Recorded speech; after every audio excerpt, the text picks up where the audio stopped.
We're joined on the phone today by Rock and Roll Hall of Famer Rick Wakeman. He's on his The Even Grumpier Old Rock Star Tour, and that's coming to Minneapolis here at the Pantages Theater coming up on November 5th. Rick, how you doing today? All right, my friend. How are you, sir? I'm doing well. It's an honor to be speaking with you. Thank you so much. My pleasure, sir. Well, first of all, congrats being named a Commander of the Order of the British Empire by the Queen. That's definitely a cool thing to put on the resume. Yeah, it is. I must admit, it did come as somewhat of a shock. I got a phone call pertaining to come from the Cabinet Office at number 10 Downing Street, and I thought it was one of my mates playing a joke. So I didn't actually take it too seriously, and basically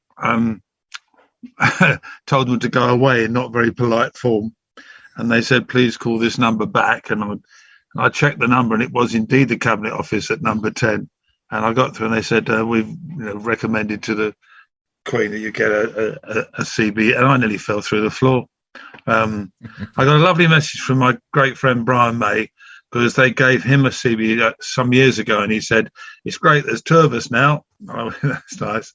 No, it was really nice, because it's CBs are awarded for your work, for what you do, not for over your life, not for charitable purposes or anything like that. So I was really, really very pleased, because I'm openly a big royalist. So it was just lovely to get, I must admit. And people, it's just a very nice thing. It's a very British thing, of course, but it's I don't know. I just felt very, very proud, I must admit. Yeah, that's awesome. And you mentioned being honored for your work, which of course you've been doing a lot of over your career, and now you've got the Even Grumpier Old Rock Star Tour coming to the U.S. And I imagine being off the road for the last year or two, I'm sure that's led to some of the grumpiness there.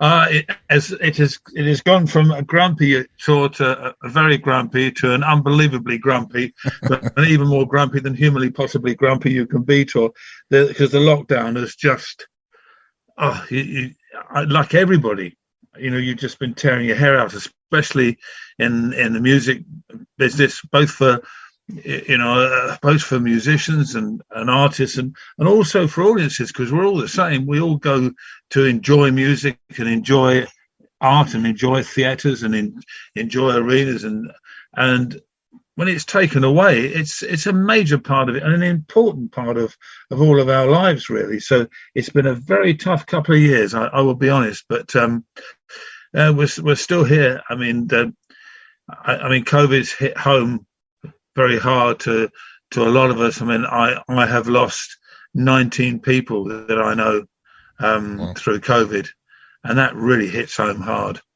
Yeah, most definitely. Well, it's great. Everything's kind of getting back to normal here, hopefully. And you're coming to the Pantages Theater in Minneapolis here on November 5th. What are the listeners in for when they see your show? I know you've got a lot of music, but you got a lot more than that as well. Yeah, I do music. I've got lots of anecdotal stories. I mean, this time round, I'm bringing a couple of keyboards as well as the grand pianos to give some nice variation on sound. It means I can play some pieces that, that work better on a keyboard than they do on a piano.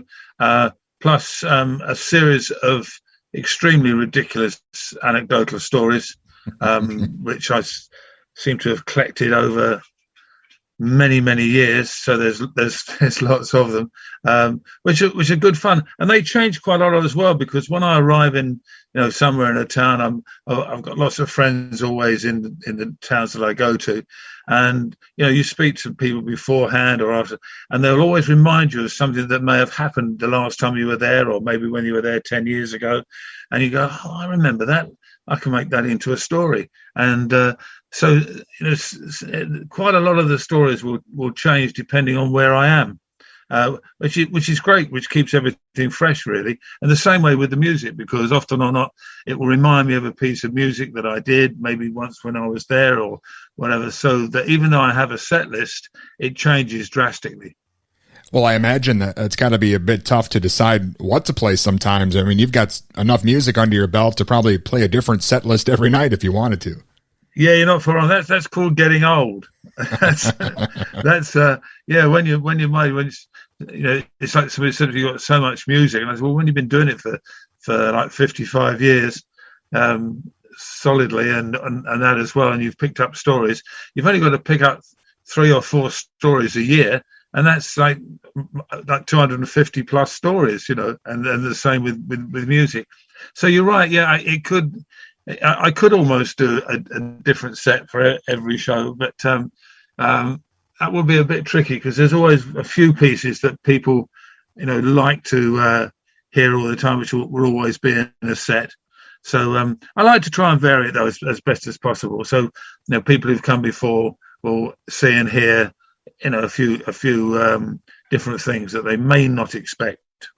Excellent. And again, Rick Wakeman will be at the Pantages Theater in Minneapolis on November 5th. And as far as stories go, I wanted to ask you a bit about your session work over the years. You've got enough stories just from that, I imagine, but you've done so many different styles over the years. Do you have ideas that you want to try when you come into the studio, or do you improvise your parts, while they're recording, or how does that usually come about?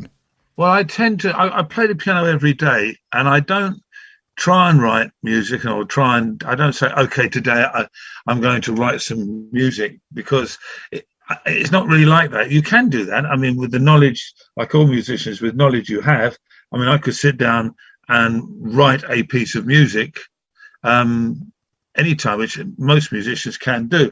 But it won't be inspirational. It'll be based on what you know.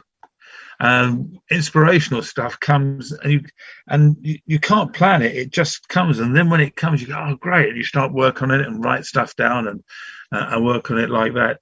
So that tends to be how it works for me. And sometimes you can go months without having any inspiration, and then you can, but still playing and still doing stuff, and then suddenly you can have a couple of weeks where it just flows and you come out with half a dozen things.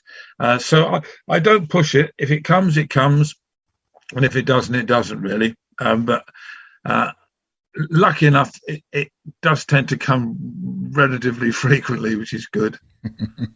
Well, I don't know if this is a weird question, but do you have mixed feelings sometimes about some of the albums you've appeared on? Because you've been on some classic songs, a lot of important albums, but I'm guessing the session fees you were paid probably don't reflect, the kind of impact that some of the stuff you've recorded has had.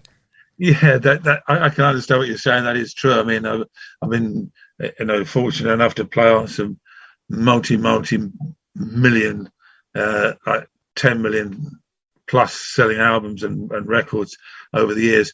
And a few people have actually said, "Gosh, what did you get for that?" And I go, £9, which is the equivalent of about $12 or something. And I said, "God, if you had the right money, you get a fortune." And I said, "Well, yeah, that's true." I said, "But there's two things. First of all, I did about 2,000 sessions on about 2,000 different records, out of which probably I would say 60 or 70 made a profit, and some made big money, like some of the Bowie stuff, Elton John stuff, of course, and things like that." And I said, but then you've got to look at the 1,940 odd tracks that I played on that either lost the artist or the record company a lot of money. I said, they didn't phone me up and say, "Look, we've lost a lot of money on that track. Can you send your £9 back?"